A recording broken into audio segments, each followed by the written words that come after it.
nous avons invité Rachele Borghi, Lavina, Émilie Jouvet et Chris Lag. Je lui laisserai se présenter elle-même. Avant de commencer, je rappelle que la parole est tout le temps ouverte au public. Sentez-vous autorisé à intervenir à tout moment. Sentez-vous libre d'interrompre celles et ceux qui sont sur scène lorsque vous avez une question à poser ou une remarque à faire. Je vous souhaite, au nom de l'équipe d'organisation, une bonne matinée. Merci beaucoup Noémie, merci beaucoup à toute l'équipe d'organisation pour nous avoir invités. Moi je m'appelle Rachele Borghi et je suis géographe, maître de conférences à Paris 4 Sorbonne et je fais partie du collectif Zara Bonheur qui est d'ailleurs composé pour l'instant par moi et ma collègue Silvia Porti, appelée aussi Slavina. Alors moi je parlerai en français, Slavina parlera en italien et je vais faire la traduction continuative. Je présente aussi Slavina. Slavina est une porno-activiste, performeuse, écrivaine, videomaker aussi, et elle travaille sur les corps, en fait, les normes et l'activisme, donc comment insérer la composante sexuelle dans l'activisme. Et elle travaille surtout en Italie et en Espagne, en fait, où elle réside. Et Diana Pornoterrorista l'avait défini notre spider parce qu'elle disait que Slavina permettait de créer la toile en fait, entre les personnes, les relations entre les personnes, et donc à développer cet aspect-là. Donc, le travail qu'on vous présente aujourd'hui, c'est le fruit, on peut dire, d'une rencontre. Une rencontre qui est arrivée en 2011 quand, dans le cadre de mes recherches sur l'espace public et la normativité, et en particulier sur la dimension spatiale de l'hétéronormativité, j'ai pensé de me concentrer et de prendre comme cas d'étude le post-porn et les performances post-porn faites dans l'espace public, et voir qu'est-ce que arrivait en fait quand des corps considérés hors normes, des dissidents sexuels, etc., faisaient irruption dans l'espace public et créaient en fait un espace. Donc, j'ai, comme la méthodologie de la recherche scientifique veut, j'ai sélectionné des personnes qui devaient devenir mes enquêtés, on va dire, privilégiés, pour faire des enquêtes, enfin, pour faire des entretiens privilégiés, et j'avais l'idée de suivre en fait leur travail de près avec une méthode ethnographique plutôt. Et donc, je me suis concentrée sur deux personnes que j'ai trouvées pour moi, en fait, qui étaient particulièrement significatives, et c'était Diana Pornoterrorista et Slavina. Donc, le rapport avec Slavina est commencé parce que Slavina était mon objet de recherche, mon cas d'étude particulier. Donc, le travail de Slavina et de Diana en particulier me permettait d'interroger le rapport entre corps et espace et production, en fait, d'une savoir considérée militante qui allait se matérialiser à travers les performances et à travers les corps. Donc, les mots-clés, en fait, de cette recherche était plutôt l'espace, le corps et la performance. Donc, avant de continuer, je voudrais juste porter l'attention sur le cadre en fait, de référence, qui sont les études sur l'espace qui montrent comment l'espace n'est pas un arrière-plan sur lequel les actions humaines ont lieu, mais il est plutôt un reproducteur en fait, des significations et des normes. Et donc, l'espace joue un rôle assez important dans la naturalisation des structures des pouvoirs. structures de pouvoir qui ont leur application dans les corps. Le corps devient un lieu, en fait, dans cette perspective. Il ne s'agit pas de quelque chose qui est à l'extérieur de l'espace, mais c'est un moyen de rentrer en contact avec l'espace, mais pas seulement. Le corps en soi-même, il est espace. Donc, en géographie, et en particulier après en géographie de la sexualité, à partir des années, de la moitié des années 90, surtout dans le milieu anglophone et puis aussi en France, on a commencé à étudier le corps en tant que lieu, en fait, en tant que lieu à part entière. Donc, le corps peut devenir, pour les sujets mis aux marges, les corps méprisés, etc., peut devenir un outil, en fait, de transgression et un outil de militance. Mais pour arriver à utiliser le corps pleinement, en fait, et à pouvoir avoir cette conscience de comment le corps peut devenir un outil, il faut apprendre à habiter le corps comme réflexion du féminisme, surtout de l'épistémologie féministe dans les années 70, c'est-à-dire le fait de se réapproprier du corps qui était méprisé et mis à l'écart par le patriarcat et la société hétérosexiste. Donc, apprendre à habiter le corps pour pouvoir le resignifier et se réapproprier. Dans cette perspective, on peut penser de réfléchir sur les espaces, non plus dans la dichotomie qu'on a bien sûr toujours appris entre le privé et le public, donc l'espace privé et l'espace public, mais plutôt penser les espaces comme un continuum, en fait, pas avec une division, avec des marges assez divisées, mais plutôt un ensemble d'espaces qui ont une certaine porosité, donc où les marges ne sont plus nettes. Et dans cette perspective, le corps devient central. Le corps devient central parce qu'il devient le commun dénominateur entre les différents espaces, parce que le corps devient le premier espace dans lequel se joue en fait ces questions de la norme et de la répression du corps. Si on réfléchit non plus à partir d'une division dichotomique, mais plutôt on imagine les espaces comme des continuums d'intimité aussi, on peut penser qu'il existe des espaces qui permettent, plus que des autres, de faire ce travail en fait sur la prise de conscience, sur le développement d'une épistémologie féministe sur le corps, qui est une opération nécessaire pour après investir l'espace public.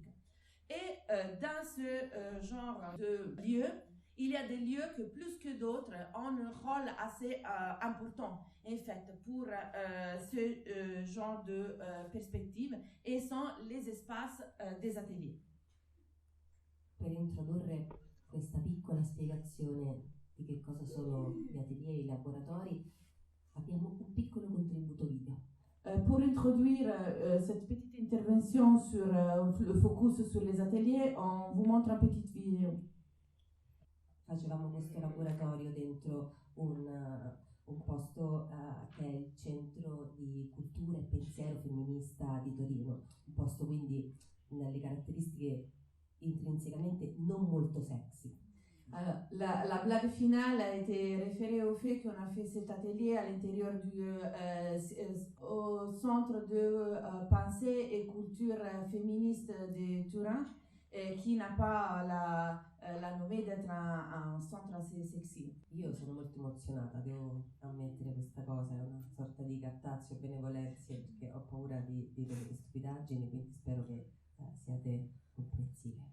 Je suis assez émue et je préfère le dire depuis le début pour faire une sorte de captatio benevolenza. E comincio appunto parlando di quanto è diverso l'approccio e il tipo di apprendimento che si fa nei laboratori rispetto a quello che è l'apprendimento scolastico ed accademico. Alors, je voudrais porter l'attention sur la différenciation entre l'apprentissage qu'on a à l'intérieur des ateliers et ce qui est l'apprentissage qu'on a dans la scolarité et l'enseignement universitaire. All'interno dei laboratori si tratta di stabilire molto spesso un livello di empatia molto forte tra chi insegna in qualche modo e chi viene a imparare. Une chose importante dans les laboratoires, d'abord, c'est d'instaurer de l'empathie entre la personne qui conduit le laboratoire et les participants, enfin le workshop et les participants. Si tratta appunto di abolire quella distanza su cui invece si basa tutta l'istituzione scolastica e accademica su cui si regge, diciamo. Il s'agit de lever la distance sur laquelle en revanche l'enseignement officiel istitutionnel est centré. Quasi sempre in ogni laboratorio c'è un obiettivo che può essere tecnico, come l'apprendimento di qualche software, per esempio. Dans les ateliers, dans chaque atelier, il y a des objectifs. Par exemple, ce qui peut être un objectif technique d'apprendre l'usage d'un logiciel, par exemple. Oppure possono essere obiettivi più artistici, come la realizzazione di foto o di audio. Ou des objectifs plus artistiques, comme la réalisation des vidéos ou des photos. Però in realtà quello che è importante più che un prodotto finale o un risultato finale, mais ce qui est important plutôt que le produit final, le résultat final, è il processo, è le processus e diciamo il livello di intimità che si crea tra le persone che partecipano all'esperienza. Et le niveau d'intimité qui va se créer entre les personnes qui partagent cette expérience. È un processo che con molta modestia potrei definire di maieutica. C'est un processus que modestement je pourrais définir de maïeutique. Perché nel momento in cui si costruisce l'intimità attraverso un'esperienza ludica che ci riavvicina all'infanzia e a uno stato pré-oppressione. Parce qu'au moment où on va instaurer une expérience qui nous ramène à l'enfance et à un état de pré-oppression, come dire, si raggiunge quel tipo di innocenza in qualche modo che ci permette di vivere il sesso come una forza liberatrice e non come una costrizione sociale. On peut arriver à un état de naïveté en fait qui permet de vivre le sexe et la sexualité comme une forme de libération et pas comme une question d'oppression sociale. È quello che chiamiamo empowering in qualche modo, no? C'est ce qu'on appelle empowering. Donc les ateliers sont un moment essentiel et une partie importante pour investir après l'espace public, pas seulement pour pour le fait d'apprendre à habiter le corps, mais parce que cet empowering dont parlait Slavina permet aussi de trouver quelque part le courage et d'instaurer les relations qui permet après d'investir l'espace public, tous les espaces publics. Et faire ce qu'on peut appeler le pornactivisme. Pornactivisme, c'est un terme qui a été utilisé par Slavina pendant une conférence publique qu'elle avait fait. Et moi, en tant que chercheuse, je me suis tout de suite appropriée en fait, du terme. Parce que je trouvais que c'était un terme qui permettait en fait de trouver un commun dénominateur entre des actions différentes, des usages du corps dans cette fonction. Et en fait, à travers le pornactivisme, on a une irruption des corps hors normes, des corps des dissidents sexuels à l'intérieur de l'espace public. En effet, ce qui est intéressant dans le pornactivisme, c'est que les actions ne sont pas faites dans le but de revendiquer ou que dans le but de revendiquer des sexualités autres, des sexualités dissidentes, mais en fait, la sexualité devient, pour les pornoactivistes, un des outils, en fait, et un des catégories introduites dans la militance. Toujours dans un entretien que je lui avais fait, Slavin avait dit, après qu'on a porté la révolution dans la chambre à coucher, maintenant c'est le moment de porter la chambre à coucher à l'intérieur de la révolution. C'est-à-dire, c'est le moment d'introduire la composante sexuelle et la sexualité à l'intérieur de la militance, à l'intérieur de l'activisme, dont la sexualité reste toujours dehors, dans les assemblées, par exemple, comme dans les actions après dans l'espace public. Alors là, par exemple, c'est un projet qui s'appelle Cuerpos Lesbianos, et ce qui est intéressant pour un géographe, c'est que les corps lesbiennes font irruption dans des espaces qui sont des espaces particuliers, c'est-à-dire qui sont des espaces délaissés où la société néolibérale et capitaliste se réapproprie de cet espace-là, le faisant devenir des espaces symboles de la gentrification, par exemple, parce que devient des grands hôtels plutôt que des espaces commerciaux, plutôt que des espaces de lofts. Et je trouve que c'est un bon exemple de comment, dans le porno-activisme, il y a d'abord, au fond, une importante perspective intersectionnelle. Et donc, la plupart des productions porno-activistes ont cette perspective-là de croiser, en fait, les catégories et les catégories d'assignation sociale et d'oppression. Alors, le porno-activisme est aussi une façon de faire intégrer un autre discours, des autres moyennes et des autres esthétiques à l'intérieur, on va dire, de l'activisme plus mainstream. Donc là, c'est une vidéo que Slavin a fait pour la Lila, qui est la Ligue pour la lutte contre le sida en Italie. Et elle a produit ce vidéo-là à travers une intégration des codes, en fait, et des esthétiques du post-porn. Donc, vous pouvez, dans ces vidéos-là, il y a des caractéristiques qui sont assez importantes et assez intéressantes, c'est-à-dire que, comme vous avez pu voir, tout le vidéo est conçu pour, à l'extérieur, en fait, d'un binarisme de genre. Donc, il y a une mise en scène, en fait, de la confusion, en fait, des genres, une appropriation d'une certaine esthétique drag king aussi, le fait d'utiliser l'ironie, qui est une autre des caractéristiques du post-porn, de dépasser la division entre sexualité hétérosexuelle et sexualité homosexuelle, et aussi le jeu et l'ironie sur la figure de l'expert, hein, parce que aussi la mise en scène de l'expert avec les lunettes, etc. Donc, ce sont tous des critiques, en fait, qui caractérisent le post-porn. Le deuxième vidéo est un vidéo plus récent que Slavina a créé pour Noël. S'appelle Alfredo al Gelo, c'est-à-dire au froid et très froid. Voilà. Et c'est une vidéo qui fait une comparaison entre l'arrivée des migrants, en fait, et le fait que ne sont pas bien voulus et accueillis, comme c'est que les gens ont fait pendant le Noël, c'est-à-dire cette famille qui marchait et que personne voulait, en fait.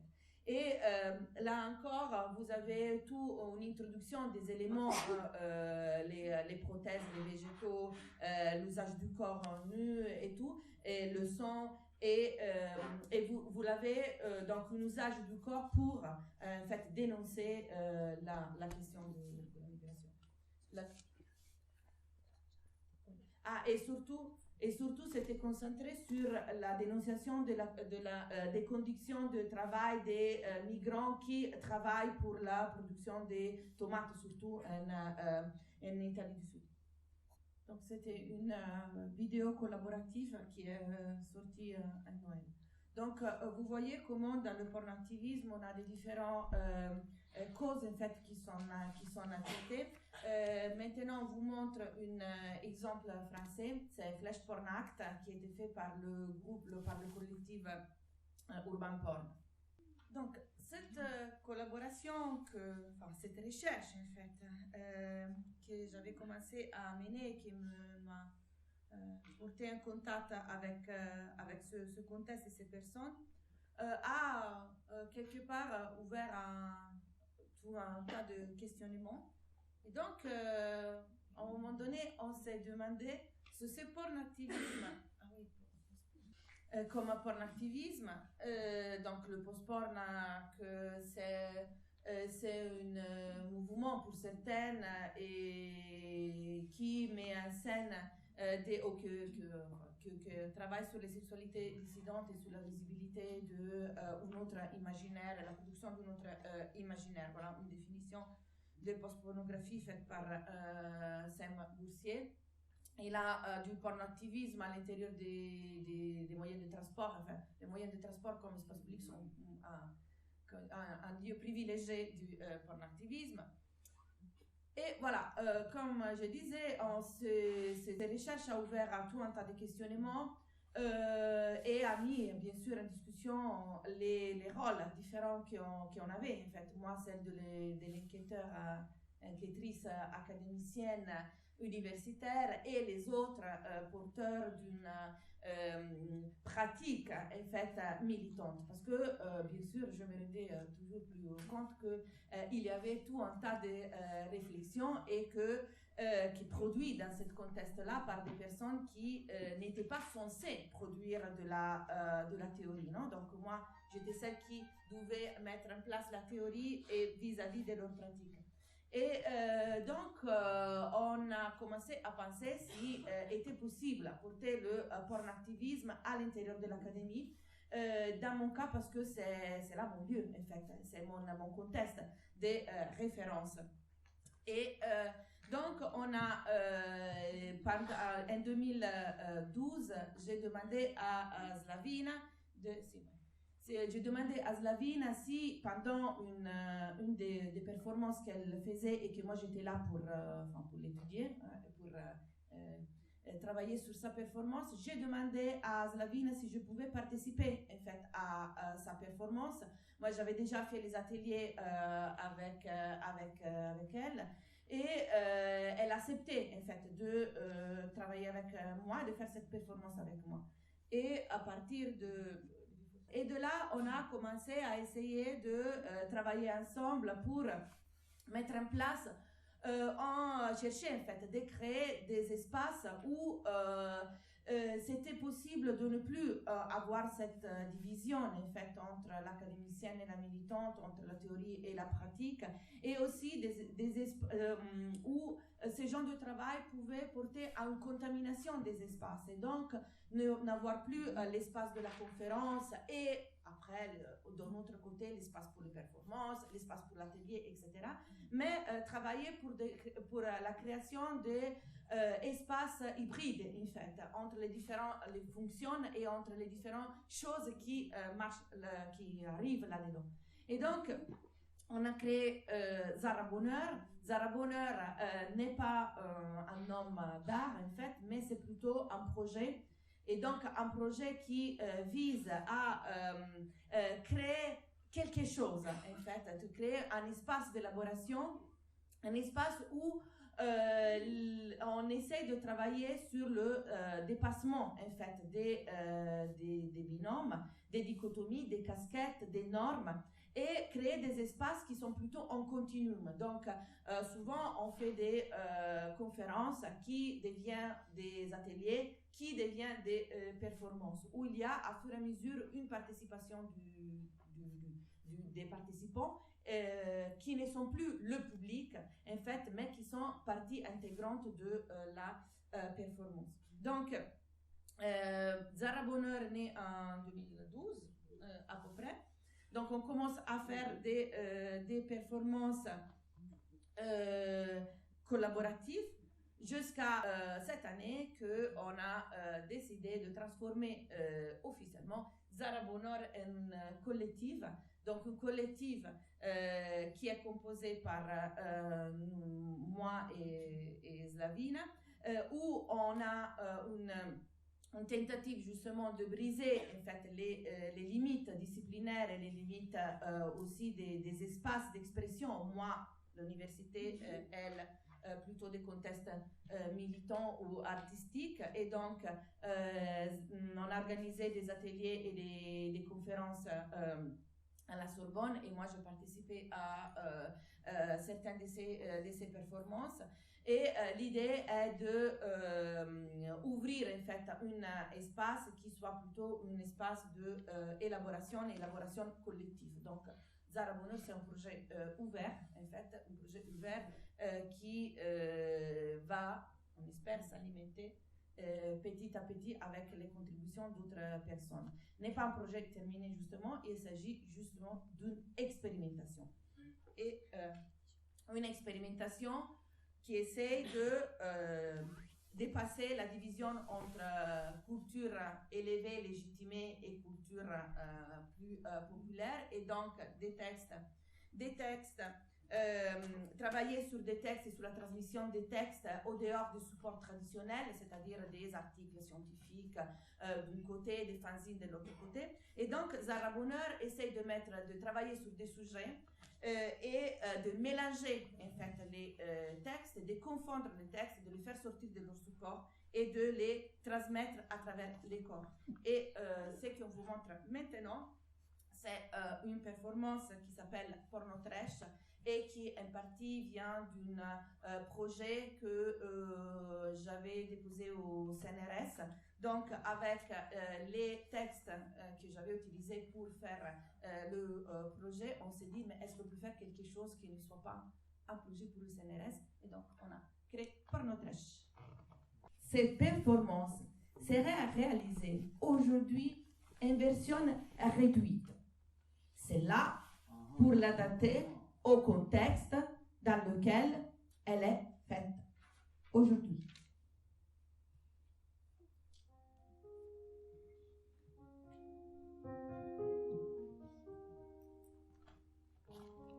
Depuis notre enfance, on nous a fait honte de notre corps.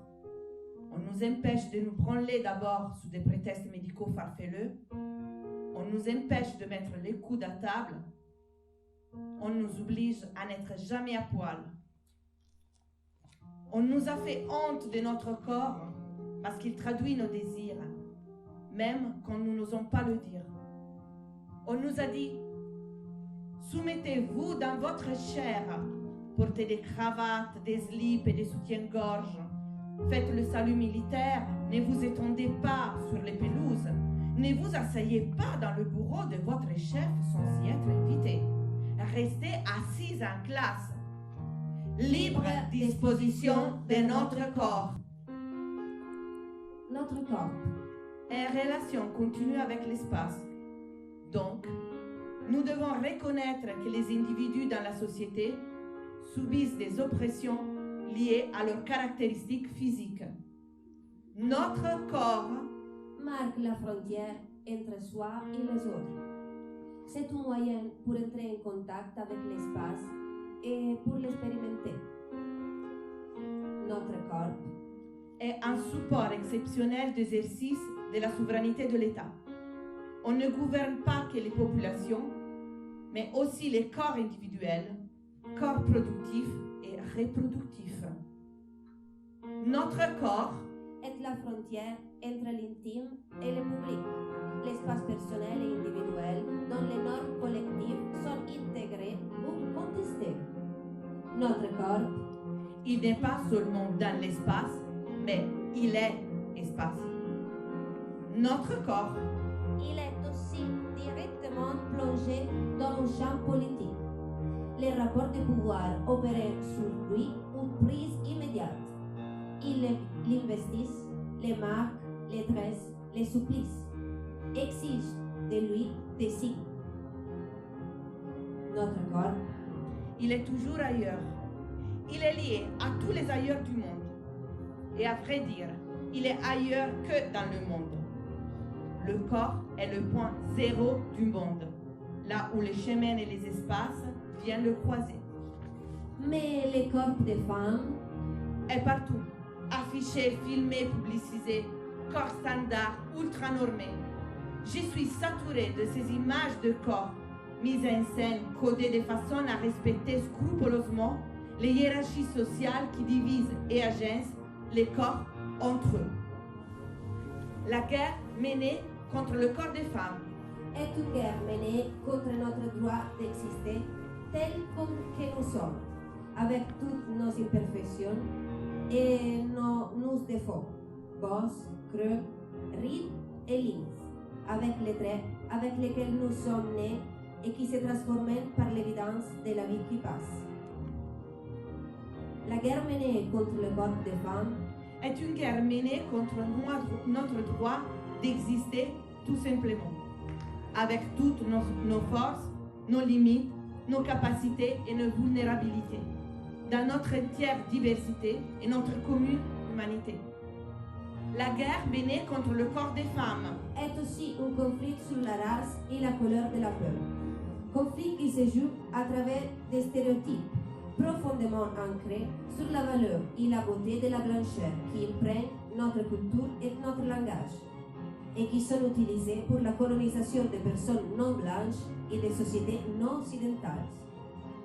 Et parmi tous ces corps, il y a mon corps que c'est moi, qui réagit, qui reste immobile, un corps forgé par le discours collectif, par le mouvement, dans le sens du sport que je fais quasiment pas, par le mouvement, dans le sens de celui des mouvements qui a échoué et qui s'inscrit sur moi. Des poumons qui ont respiré lacrymogène, mes têtes qui n'ont été jamais cassées par des matraques, chatte pénétrée par trop de personnes qui n'auraient jamais dû s'approcher, anus travaillés par des langues, des mains, des pénis, des godes, mais surtout une bouche qui a été obligée à avaler trop de fois la merde produite par cette société, le fascisme, la violence sexiste, harcèlement indiscret que c'est présent dans la rue, dans la maison, dans les centres sociaux. Encore nous n'est pas simplement encore nous. C'est un produit commercial, Une arme de conscience de masse. un territoire en guerre permanente. Tout dépend du contexte dans lequel le corps nu se montre. De ce qui fait le corps nu. De qui est le corps nu? Comment il est, le corps nu. Le contexte, le genre, la race, la classe, l'âge, l'habilité. Variable de la différence. Variable de l'oppression. Corps des femmes. Corps de femmes nues. Objet à modeler. Crème, épilation, savon intime. Et un sac de boutons. Corps de femmes nues. Espace à habiter. Corps de femmes. Corps pauvre, corps vieux, corps étrange, corps anormaux, Espace à habiter. à s'en approprier.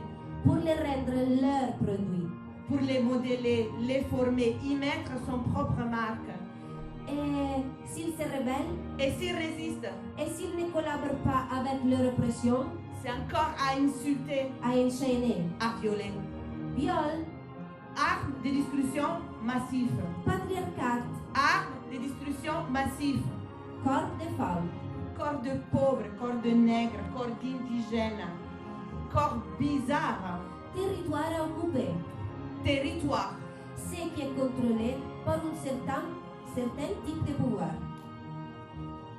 corps, Ce qui est contrôlé par un certain type de pouvoir. quel pouvoir?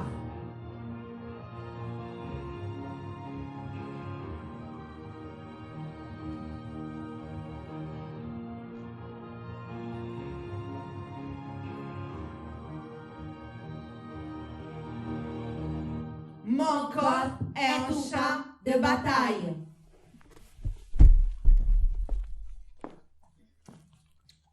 Ces limites dessinent l'ordre moral et la signification du monde. Penser le corps, c'est une façon pour penser le monde. Et donc, moi, mon monde, mon corps, je le vois, je le pense, je le crée ainsi. Je cherche mes propres images, ludiques. Je me suis mise à peindre des corps, souvent les mêmes, androgyne. Rythme, caresse, mouvement, projection des désirs multiples. Peindre est un plaisir, un libidono, un acte. Le corps comme lieu de souffrance doit devenir lieu de jouissance. Il ne dépendra pas un trait. J'ai construit ma propre habitation, jouissive et sereine, et ce corps.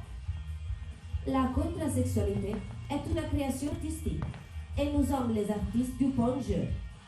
La carte de mon corps se compose de millions de gouttes, autant d'orifices qu'ils sont les portes de ma peau. Et je pourrais jouir en frottant ton cœur avec mon nez, pendant que tu me pénètres un point considéré impénétrable. Stupide celui qu'un jour m'a dit « D'accord, mais avec l'étal de mon bras, c'est sûr que je ne jouis pas. » Nous l'avons réfuté, collectivement, avec la peau, avec les mains, avec la tête. Les espaces de liberté que les corps se prennent sont parfois inattendus dans leur imprévisibilité en face du pouvoir. Pour cette raison, J'ai commencé à pratiquer l'SM en tant que bottom et je continue à mettre les gens en l'air de temps en temps. En plus d'être sadique, je suis fétichiste du cuir. Si ma mémoire est bonne, d'après Krafft-Ebing, c'est une autre des choses que les femmes ne sont pas supposées faire. Donc, je suis forcément une obsédée sexuelle. Et les vraies lesbiennes ne sont pas des obsédées sexuelles. Si je comprends bien, après la révolution des femmes, la sexualité des femmes consistera à se donner la main, à élever son chemisier et à danser gentiment un cercle. Oui, tout le monde se dormira en même temps. Si tout le monde ne se dormira pas en même temps, il pourrait se passer autre chose. Quelque chose d'assimilé aux hommes d'objectivants, de pornographiques, de brouillons et qui manque de dignité. Quelque chose comme un orgasme. si je ne joue pas, si je ne rigole pas, si je ne chante pas, si je ne vais pas, et si je ne touche pas, si je ne joue pas, si je ne peux pas danser, je ne veux pas prendre part à votre révolution. et s'il n'y a pas mes copines, je ne suis rien.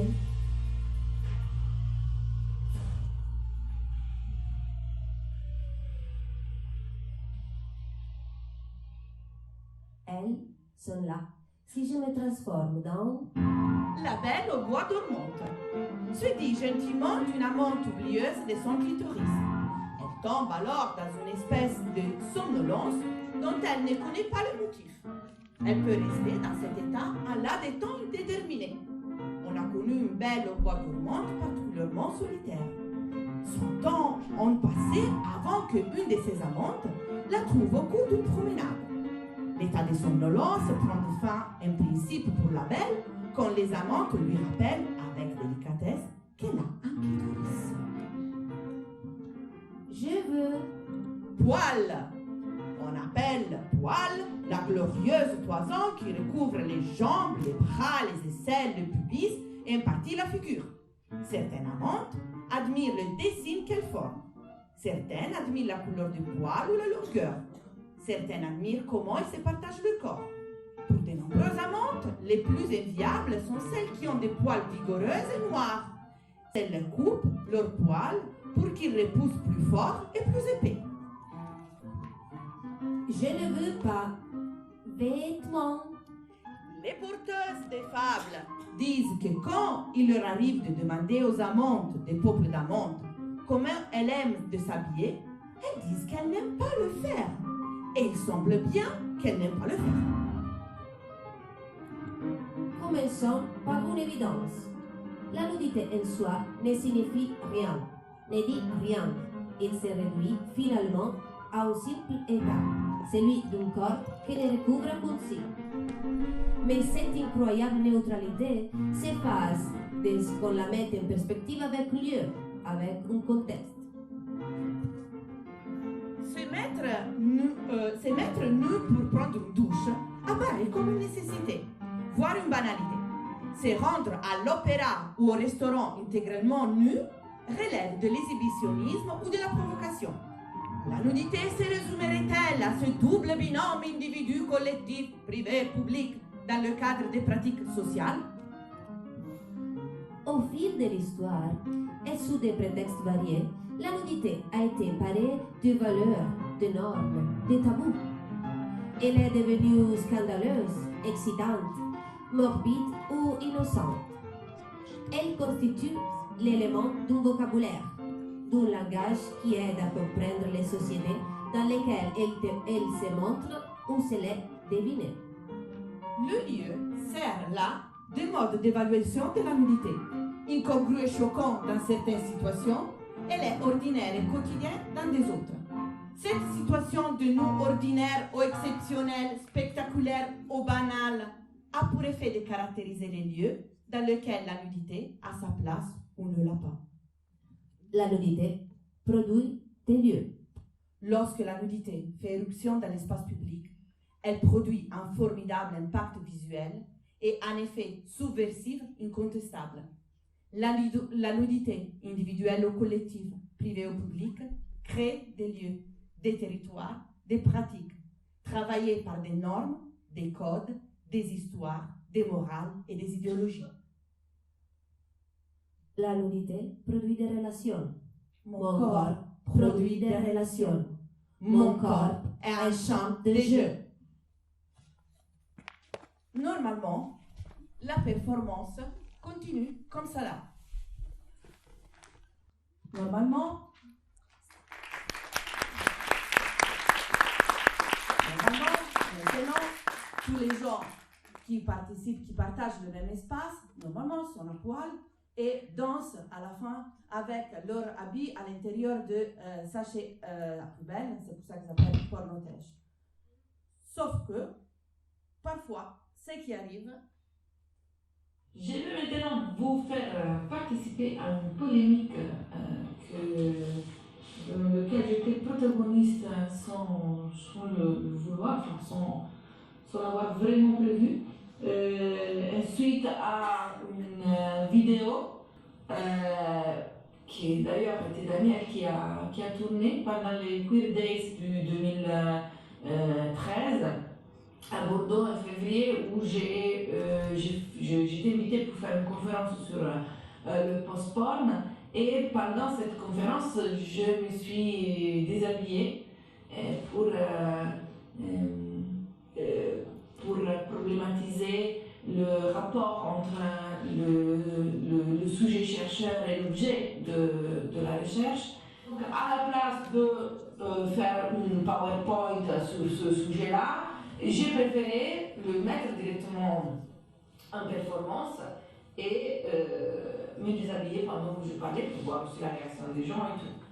Le vidéo a été mis sur internet avec ma permission et au début, à ma connaissance, n'a pas fait beaucoup de bruit, sauf qu'au mois de mai, j'ai été recrutée à la Sorbonne. C'était tout à fait inattendu, parce que moi je faisais chaque année les candidatures, ça n'a jamais marché.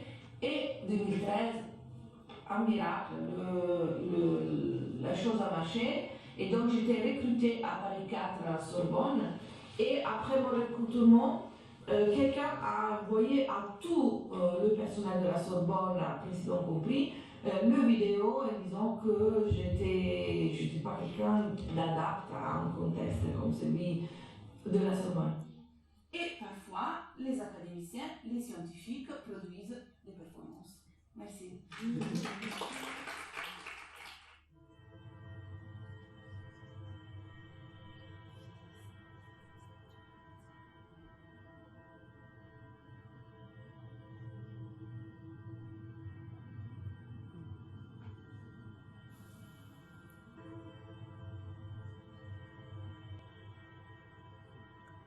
Vous lire quelques-uns de ces commentaires assez intéressants. Elle se déshabille en faisant son cours sur la sodomie avec un prime 2 bouteilles de vin sur le bourreau. Oui, voilà, c'est celui-là. Ah, oui.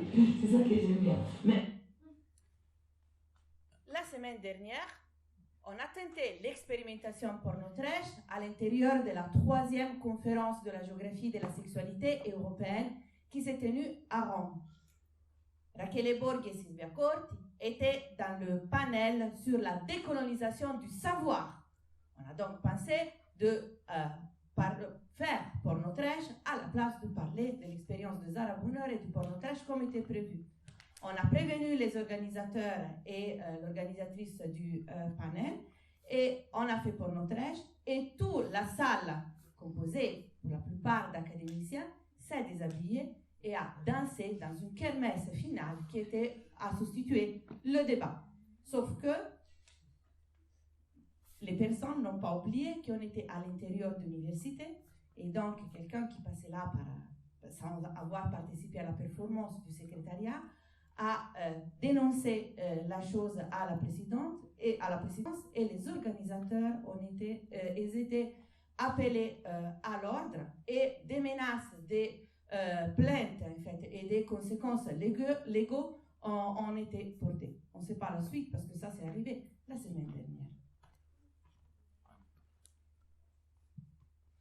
Grazie, speriamo che abbiate capito qualcosa. Merci beaucoup et on espère de vous avoir transmis quelque chose.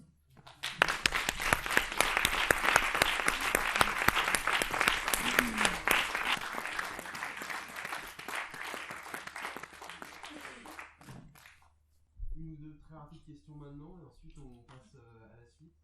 Notamment un article sur les femmes et c'était un article assez critique qui disait qu'elles utilisaient la nudité à mauvais escient en fait. Et du coup, j'aimerais bien vous savoir votre avis personnel sur ça. Est-ce que vous pensez qu'on peut mal utiliser la nudité en fait?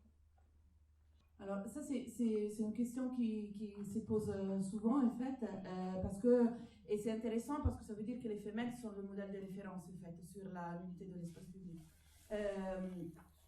Pour nous on prend les distances en fait de ça parce que pour nous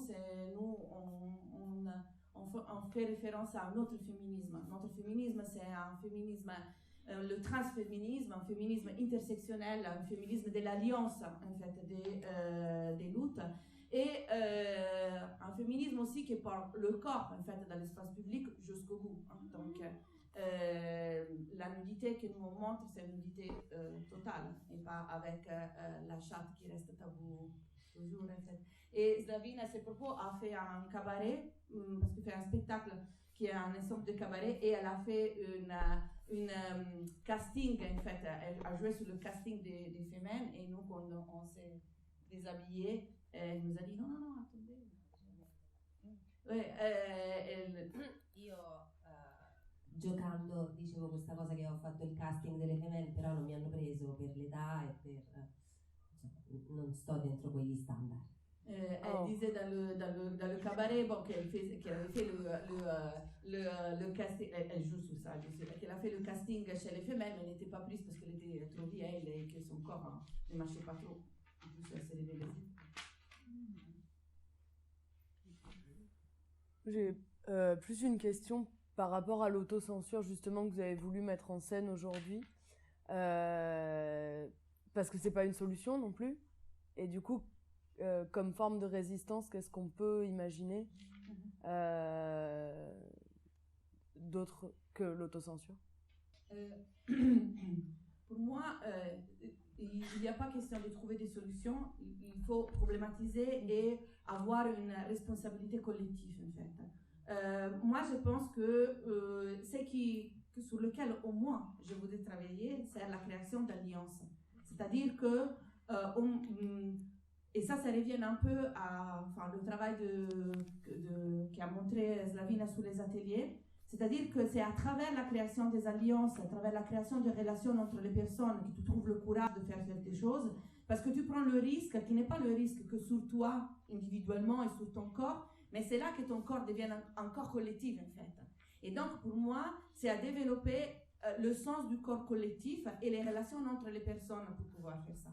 Et parce que c'est dur, c'est compliqué. Moi, quand je fais ces trucs, de me déshabiller à Bordeaux, en fait, je le fais. Avant, j'avais téléphoné à elle, j'avais appelé Diane, etc. Un peu pour légitimer en fait mon geste, hein, donc demander qu'est-ce qu'elle pensait. Et de l'autre côté, pour savoir qu'elle était avec moi. Nous, on est des nomades quelque part parce qu'on est un peu partout dans le monde, donc on n'a pas une proximité physique en fait.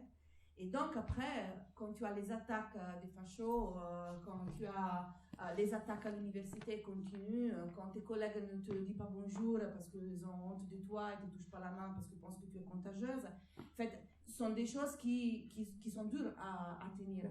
Et il faut savoir aussi à quoi tu vas à l'encontre et s'il y a une collectivité prête à te soutenir ou pas. En fait.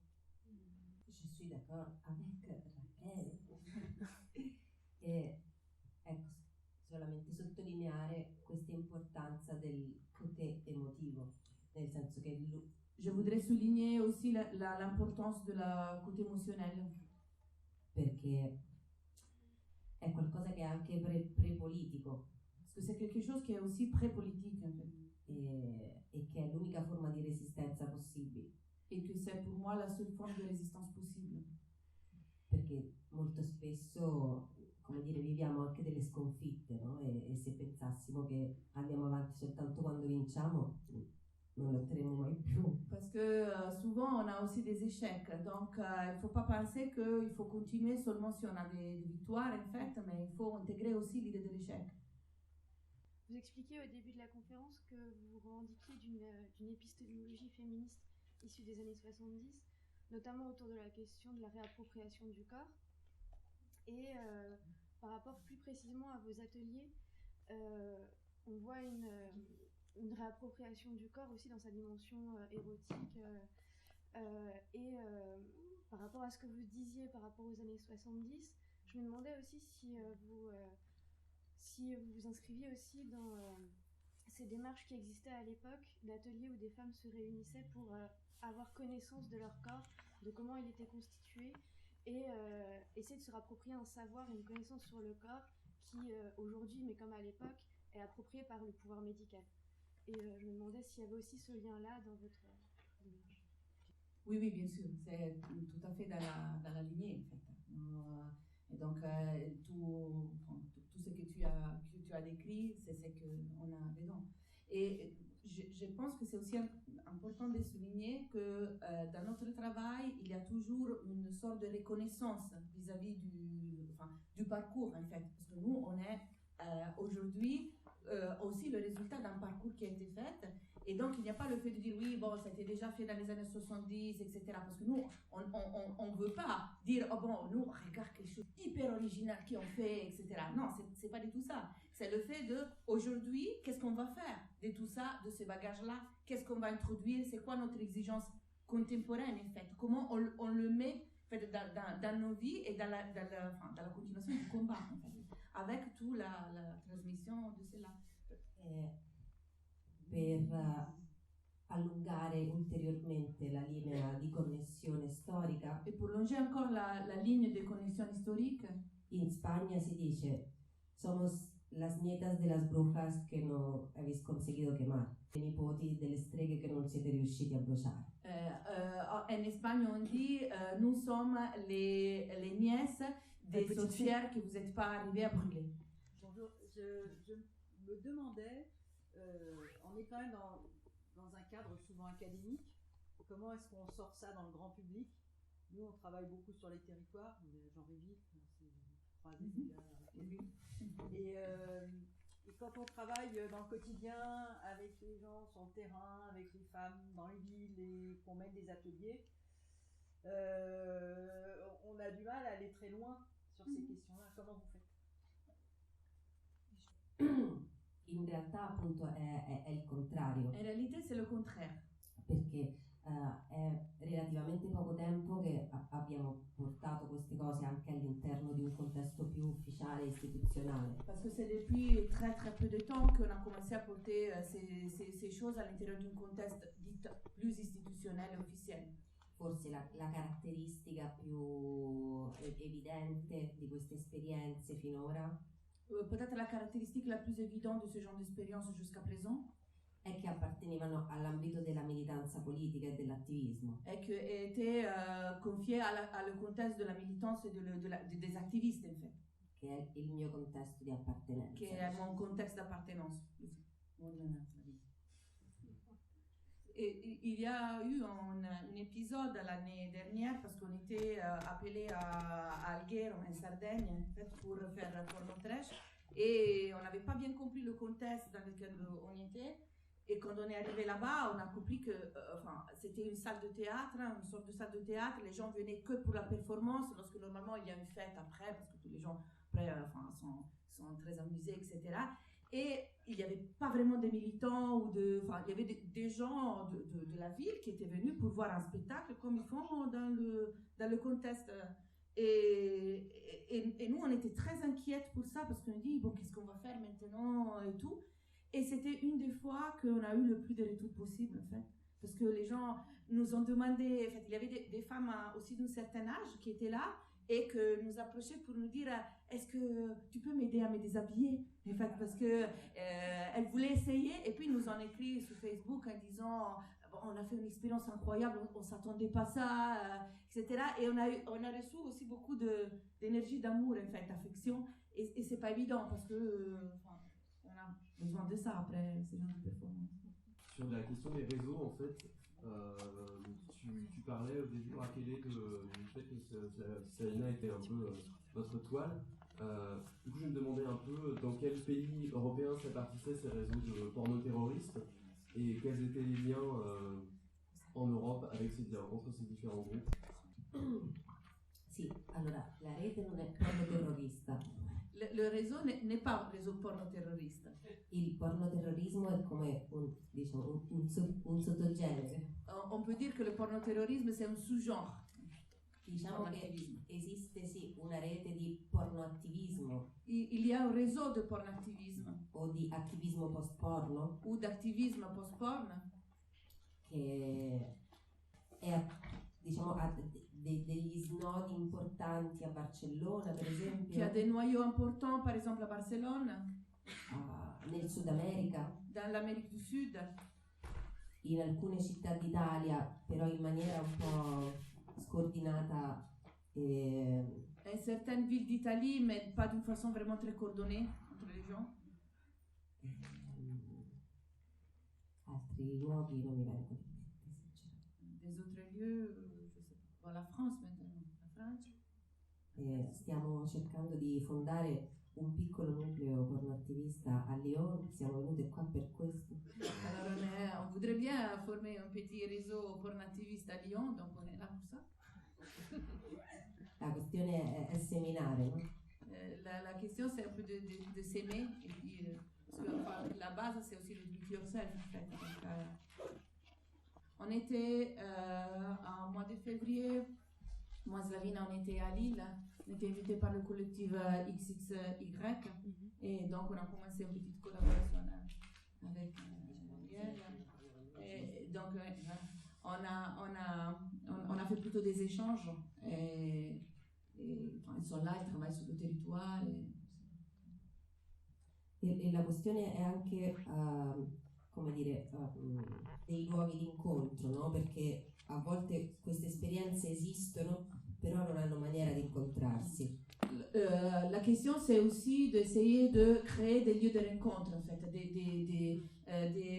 des espaces où on peut partager ces différentes expériences, parce que souvent arrive qu'il y a des expériences qui sont individuelles ou singulières, etc., et qui ne sont pas, qui ne se connaissent pas, en fait, qui n'ont pas une visibilité l'une avec l'autre, et donc c'est plus difficile après continuer faire un travail collettif, en fait.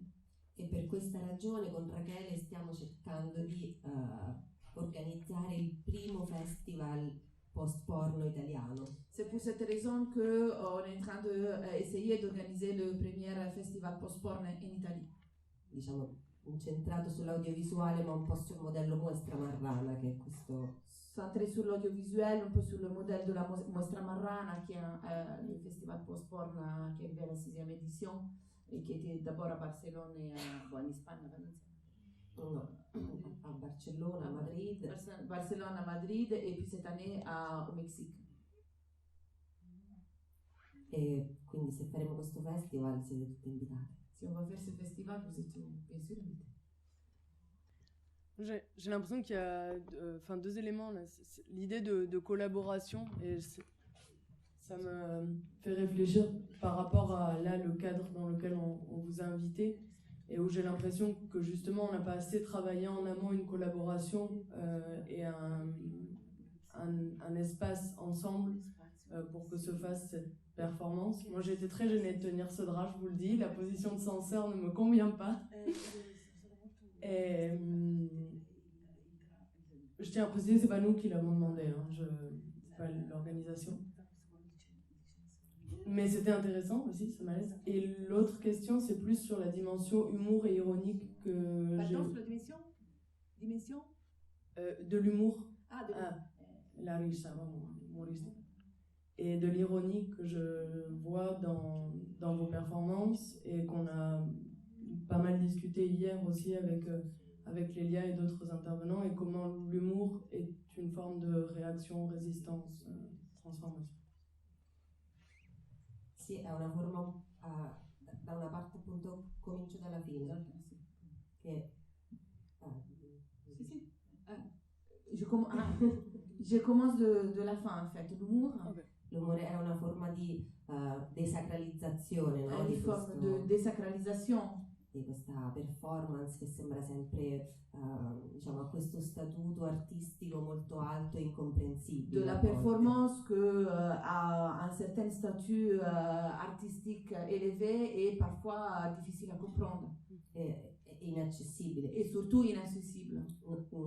Diciamo che un punto fondamentale sia del mio lavoro che di quello con Rachele è l'accessibilità. Un point fondamental de mon travail et de celui qu'on fait avec Rachele è l'accessibilité. Inclusione e accessibilità, quindi non fare cose che non potrebbero capire le nostre madri. Accessibilité et inclusion. Donc, c'est-à-dire ne pas faire des choses que notre mère ne peut pas comprendre. E l'umorismo è una chiave per rendere delle cose che sentiamo come importanti e come anche molto solenni un po' più pop. Et l'humorisme, c'est une façon de rendre des choses qui en sont beaucoup, qui en sont de façon très très forte et de les rendre un peu plus pop. D'altra parte, quello che cerchiamo rispetto all'altra parte della domanda, vis-à-vis de l'autre partie de la question, cerchiamo sempre di interfacciarci un po' di più con il contesto locale. On cherche normalement de se mettre en relation avec le contexte local. Cerchiamo di non arrivare all'ultimo minuto e dire oh senti tu mi tieni il telo. On cherche normalement de ne pas arriver au dernier minute et demander est-ce que tu peux tenir le drap. Perché è proprio una questione di aver cura da una parte. C'est une question pour nous du travail de care, en fait, des relations, donc de prendre soin des personnes avec qui on collabore. E dall'altra è proprio un'attitudine al recruiting, no? Dire guarda, anche tu lo puoi fare, fallo con noi e divertiti con noi. Et c'est aussi une attitude au recrutement, en fait, de la participation des personnes pour dire toi aussi tu peux le faire, viens et tu t'amuses avec nous. E quindi normalmente, a parte la lezione frontale che non siamo tanto abituati, io quasi zero. Donc normalement, à part le cours frontal, en fait, que moi Sabine, je suis pas vraiment habituée. Cerchiamo sempre di fare anche qualche laboratorio e qualche esperienza un po' più orizzontale. On fait, normalement, on essaie de faire d'abord des ateliers et des expériences plus horizontales.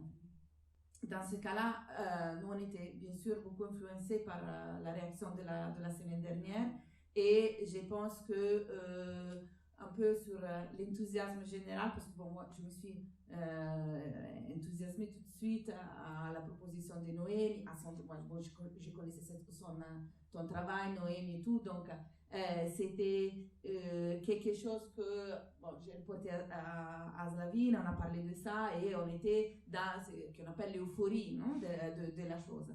Mais c'est vrai que après la semaine dernière nous a porté à nouveau avec les pieds par terre en disant mais bon, est-ce que on n'a pas vraiment discuté assez avec les personnes qui organisent, parce que la question aussi à Milan a été à Rome, qui nous a influencé aussi, c'était qu'un des organisateurs avec lequel nous on n'avait pas parlé directement, on avait parlé avec l'autre, quelque part, on dit un dialecte romain, nous a imbruttito, c'est-à-dire nous a un peu dit qu'est-ce que vous avez fait là-dedans, tu vois. Donc, on n'a pas reçu le soutien qu'on aurait aimé, c'est-à-dire de dire, ah oui, tu sais, l'université nous a fait ça, donc ça veut dire qu'on est allé fort, etc. Et plus que c'était des gens qui se affichent comme queer et tout. Et nous ont fait presque sentir coupables d'avoir porté des problèmes en fait à eux, que déjà ils faisaient une chose à l'université qui était forte, sexualité et tout ça, et on a compliqué la chose, et quelque part, nous maintenant, on est responsables du fait que ça sera plus possible d'organiser des choses pareilles. Voilà. Donc, ce qui nous a fait comprendre qu'il n'y avait pas eu assez des gens qu'on avait donné par acquis des choses, parce que les gens se posaient, dans le même, on pensait d'être tous sur la même ligne, mais en effet, quand il y a des choses comme ça, il faut discuter le plus. Et pour nous, le fait de vous demander, en fait, de nous tenir le drap, c'était une façon de dire, on le problématise ensemble. Nous, oui, non. Non, mais pour vous dire que le sens qu'il y avait pour nous, en fait, c'est pas vous dire, vous faites ça, parce que justement, on a mis autocensure, parce que c'était pour montrer comment cela, bien qu'il y a une ouverture de l'autre côté, nous, on intériorise la peur, en fait, parce que c'était la peur. Moi, surtout le fait de retourner à Paris, et j'avais aussi peur que la chose pouvait sortir, parce que tu ne sais jamais qu'est-ce que ça arrive. Et en photo sur Facebook, ou chose comme ça, et de relancer le débat sur les dizaines de sites fachos, extrême droite, catholiques, que je suis un ennemi de la nation, etc. Et j'avais fait une conférence à Sciences Politiques où dans tous les sites-là étaient reliés, l'horaire de la conférence, le lieu où j'étais. Donc, je veux dire, après, on a aussi le fait qu'on retourne à notre vie. Nous, on habite dans deux pays différents, dans deux villes différentes. Donc, tu n'as pas le soutien, en fait, physique d'avoir là tes copines qui te disent, moi, t'inquiète pas, on sort ensemble. Et tout. Juste à comparer. Sì, perché è abbastanza parossistico. C'est assez parossiste. Paradoxal. Non parodistico. È molto esagerato. C'est très exagéré. L'attenzione su queste questioni del corpo. L'attention qui est portée sur cette question du corps. In Italia, per esempio, è un momento molto pesante, c'è stata questa invenzione dell'ideologia del gender. En Italie, c'est un moment assez lourd parce qu'il y a eu cette invention de l'idéologie du genre. D'ailleurs, Come en France, c'est la théorie du genre. Una manif pour tous, però 100 volte peggio. C'est la déclinaison qu'il y a eu en Italie, c'était même pire qu'en France. Il y a Noémie qui a une question. Est-ce que les ateliers post-porn sont un lieu d'apprentissage du corps, et du coup, est-ce que ça permet de contrecarrer cette autocensure-là? Alors moi, je vous réponds usagère des ateliers post-porn, parce que moi, je n'ai jamais conduite aucune. Pour moi, oui, en fait. C'est parce que moi, c'était à travers l'atelier que pour moi, c'était une, on va dire, obligation méthodologique, parce que je devais faire les ateliers. Si tu veux faire une recherche ethnographique, tu es obligé d'aller là-dedans. Et en fait, ce que je me suis rendu compte tout de suite, c'est que ce que je portais là-dedans était d'abord mon corps, en fait. Et donc, je ne pouvais plus me cacher derrière la recherche et tout. C'est que pour moi, ça m'a beaucoup aidé pour éviter l'autocensure, en fait. C'est-à-dire que je ne suis pas sûre que j'aurais fait tout ce que je fais dans les ateliers si je ne m'étais pas mis dans la tête de faire une recherche. Parce que du coup, je voulais expérimenter sur moi, sur mon corps. Donc, chaque fois qu'il y avait une proposition, je ne sais pas, des volontaires pour faire le squirting, l'éjaculation et tout, moi, c'était automatique, moi, comme ça. Parce que pour que je devais faire l'expérience d'abord, sinon. Et donc pour moi, c'était une façon de ne pas autocensurer à l'intérieur, en fait, de cet espace-là de l'atelier. Et puis, bien sûr, de trouver le courage de faire ce que j'avais fait à Bordeaux, en fait, donc de ne me pas autocensurer là. Une fois que j'avais eu cette idée-là, je l'ai fait et c'est tout. Et c'était l'empowering, en fait, que j'avais eu dans les ateliers. Una cosa importante che vorrei aggiungere Une chose importante que je voudrais ajouter, è che appunto è molto importante costruire lo spazio dell'atelier come uno spazio sicuro, uno spazio intimo. c'est très important de construire l'espace de l'atelier comme un espace intime, un espace où les gens se sentent à l'aise, en sécurité. Uno spazio in cui ognuna riesce a fare e a dare quello che può. Un espace où chaque personne peut faire et donner ce qu'elle peut. Senza un livello, diciamo, di performance per cui bisogna arrivare a fare qualcosa. Sans un niveau de performance pour lequel on dit il faut qu'on arrive à faire ça ou ça. Perché mettere un obiettivo che sia uguale per tutte quante è già un primo modo di sbagliare e tirare fuori qualcuna. Parce que mettre un objectif qui soit commun pour toutes les personnes participantes, c'est déjà une façon excluante, parce que exclut a priori qui n'a pas envie de le faire. E una frase che mi piaceva sempre ripetere parafrasando Che Guevara, Une phrase que j'aimais bien citer en paraphrasant Che Guevara, è che il passo del post-porno è il passo della compagna più debole. le pas du post-porn est le pas de la camarade la plus faible. Che non è importante che appunto ci sia la secchiona che fa tutto, quanto che la più timida riesca a fare qualcosa. C'est pas important qu'il y a la secchione, je sais pas, c'est qui étudie tout le temps, qui font... Première de la classe. Comment? La première. Voilà, la première de la classe. La première de la classe qui fait tout, mais que la plus timide puisse sortir ce qu'elles sont. Il y a aussi, j'ajoute juste qu'il y a un travail très important sur le consensus, en fait. Et donc, c'est aussi un mot très important que j'ai appris dans ces ateliers et que c'est cultivé tout le temps, en fait, tout le temps de l'atelier. J'avais une question sur la notion de territoire et territoire fixe.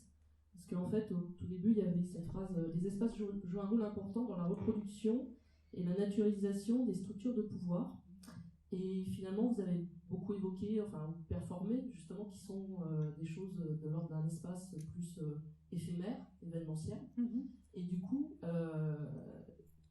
qui pousse à chaque fois à des formes de résistance par rapport à la censure, par rapport à dans quel lieu on se trouve, etc. Et est-ce que vous avez envie de sortir un petit peu de cette posture de sorcière, nomade, pour aller vers des formes de résistance justement fixes, qui ne sont pas non plus seulement des formes fixes de résistance, mais qui seraient des lieux revendiqués fixes, justement, pour retrouver une forme de pouvoir, de permanence. Alors j'ai vu passer des lieux, est-ce qu'il y en a qui existent déjà? Est-ce que ce serait une forme de revendication, c'est-à-dire de revendiquer quelque part la posture du monastère, voilà, de plus être des sorcières, mais des moines?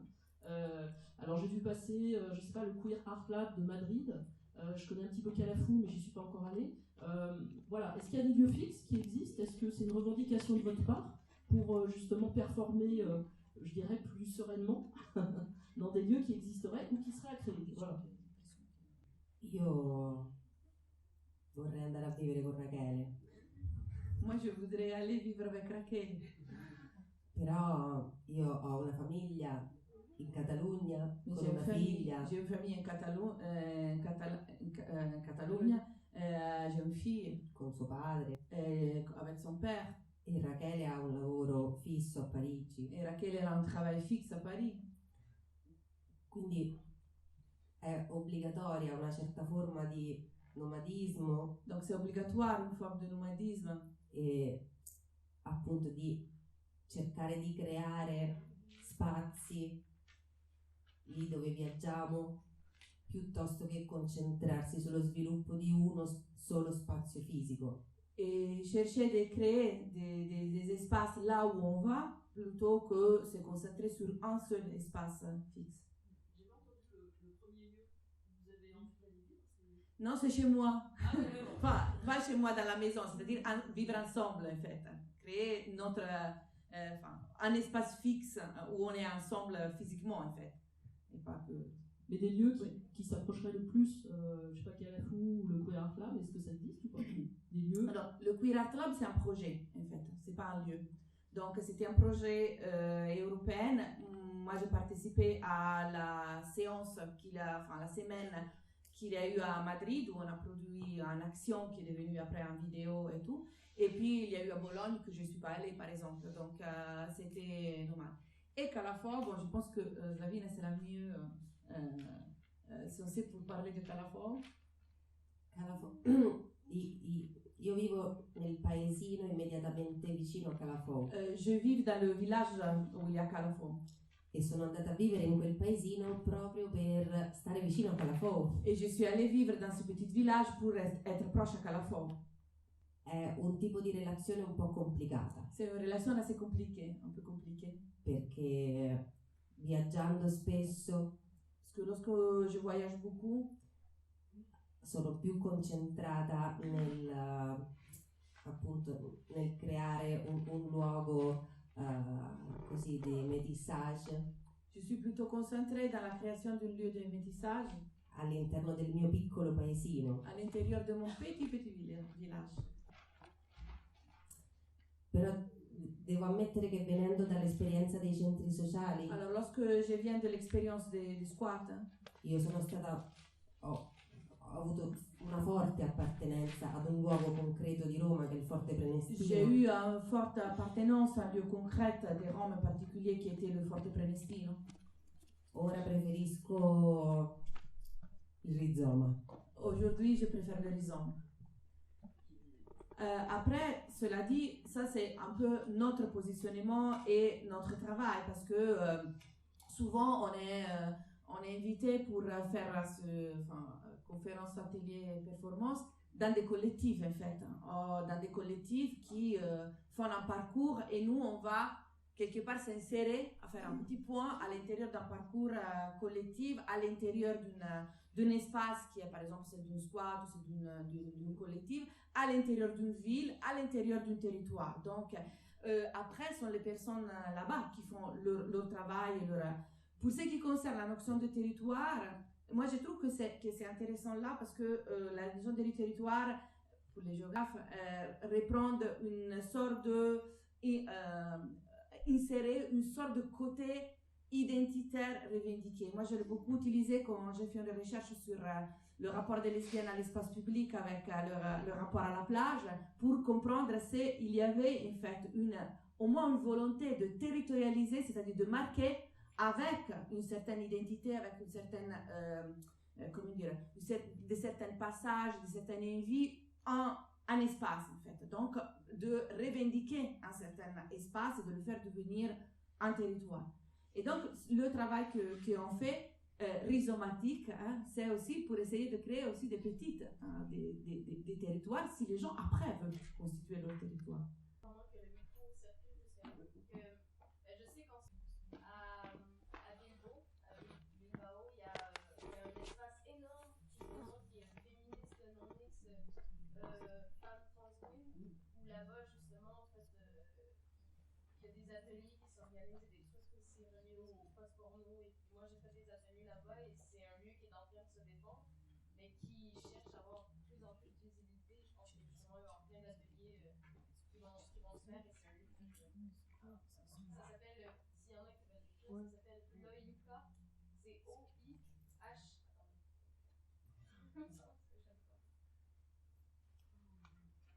Soit c'est O-I-H-I-U espace K, ou c'est O-H-I-U espace K. Et ça veut dire gritando. Sì, lo trovo molto interessante, però vorrei che qualcun'altra adesso dicesse: c'è un piccolo spazio a Lyon, ma proprio piccolo così, dove magari possiamo fare un laboratorio tra qualche mese. C'est très intéressant les expériences dans des autres pays, mais moi, mon rêve, c'est que maintenant quelqu'un se lève et dit oui, nous on a un petit espace où on peut faire un atelier, je sais pas moi, dans quelques mois on peut organiser, etc. Comment est-ce que vous travaillez avec les images, à la fois pendant les ateliers Est-ce qu'il y a une question de mise en scène qui est importante avec l'usage de la vidéo? Et puis aussi pour la diffusion, parce que j'ai l'impression, par exemple, que dans le cas de ton expérience Rakele de censure à l'université, c'est parce que la vidéo a circulé et qu'il y a des fantasmes fascistes qui se sont construits autour d'une image, en fait. Donc, et en même temps, les images sont présentes dans votre présentation et c'est ce qui aussi donne un accès aux ateliers quand on n'y a pas participé. Donc, je voulais savoir le rapport aux images. È una questione molto delicata C'est une quello, question assez délicate. perché rispetto a se è fiction o non fiction, Parce que in relazione alla question fiction ou pas fiction, è un aspetto un po' secondario. là c'est un aspect qui est secondaire. Quasi sempre, diciamo, sempre si lavora sul limite tra sessualità e rappresentazione della sessualità, no? Perché il porno poi è quello. Normalement, on travaille sur la limite entre sexualité et représentation de la sexualité, parce que le porno, c'est ça. Il tema più delicato è quello rispetto a la diffusione. La question plus délicate, c'est justement la diffusion.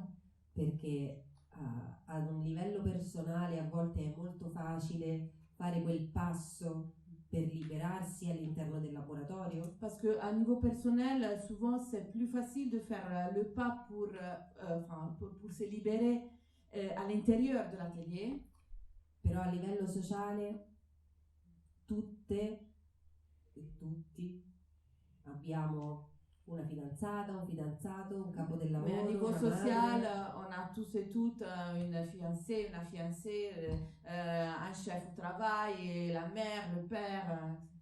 E quindi molto spesso sono dei lavori che non hanno una diffusione come YouTube, no? Donc dans la plupart des cas, ne sont pas des travaux qui ont diffusion dans YouTube, par exemple. E non perché siano porno. Et pas parce que sont porno. Ma proprio perché c'è una tutela. Mais parce qu'il y a une sorte de tutelle dell'intimità di queste persone che si mettono in gioco e che dell'intimità di cette personne qui se met en jeu. Però appunto a livello sociale non hanno coraggio di rivendicare questo tipo di attività. À niveau social, n'ont pas la possibilité de revendiquer ce type de choses. Pour ce qui concerne l'usage que j'ai fait des images à l'université, alors pour les présentations, je montre que des images qui sont déjà sur Internet, donc sur lesquelles les personnes ont déjà donné un consensus, etc. Pour ce qui concerne les vidéos, la plupart des vidéos sont Creative Commons, donc on peut les montrer. Certaines, on demande aux gens, on dit le contexte dans lequel on va projeter la chose et les gens nous disent oui, on est d'accord ou non. Souvent, par exemple, si c'est dans un cadre institutionnel, les gens disent non, la vidéo, non, pour une sorte de, pour dire, je ne veux pas, alimenter l'institution qui m'opprime, en fait. Donc, souvent, ils te disent oui, soit si vous voulez dans le squat et tout, chez les camarades, aucun problème, mais pas dans l'institution, parce que ça dépend aussi des positionnements en fait, des personnes. Et pour moi, la chose difficile, c'est utiliser, par exemple, dans la didactique, en fait, dans l'enseignement, des images où il y a moi, en fait. Parce que quand j'explique de façon théorique l'espace atelier, comme l'espace in between, machin, etc., avec tout un cadre théorique, c'est très bien. Le problème, c'est que, qu'est-ce que ça arrive au moment où il y a mon image, avec le bondage, plutôt que, je sais pas, nu ou en train d'embrasser quelqu'un, etc. Non? Donc, il y a aussi ça qui revient à la première partie de ta question, c'est-à-dire celle du vidéo. Moi, le vidéo, j'ai dit oui simplement parce que nous ont fait signer la carte parce que toute la conférence, tous les intervenants étaient filmés pour après mettre les interventions sur Internet. Donc, je ne voyais pas pourquoi mon intervention ne devait pas aller avec les autres. Donc, j'étais une intervenante comme tous les autres. Donc, bien sûr, j'ai signé le papier. Après sa diffusion, c'est vrai que j'étais assez naïf, parce que je n'avais pas pensé qu'il pouvait y avoir, être considéré ennemi de la nation. J'étais je ne pensais pas de pouvoir être définie ennemie de la nation, comme en même temps, je ne pouvais pas imaginer d'être dans les mêmes articles avec Marie-Hélène Boursier, Preciado, Butler, etc. Donc, tous des mythes pour moi, et j'étais avec. Donc, quelque part, a aussi lancé dans ce sens-là. Mais oui, c'est assez compliqué. Après, moi, je pense, pour ce qui me concerne, je ne veux pas faire attention à la circulation de mes images parce que ça fait partie de tout le reste, en fait. Donc, le problème, c'est que mon corps, lorsque je suis fonctionnaire d'État, il paraît qu'il ne m'appartient plus. C'est-à-dire que mon corps devient un corps de l'État, quelque part. Donc, j'ai par exemple j'ai des devoirs et des obligations, en fait, vis-à-vis de ça.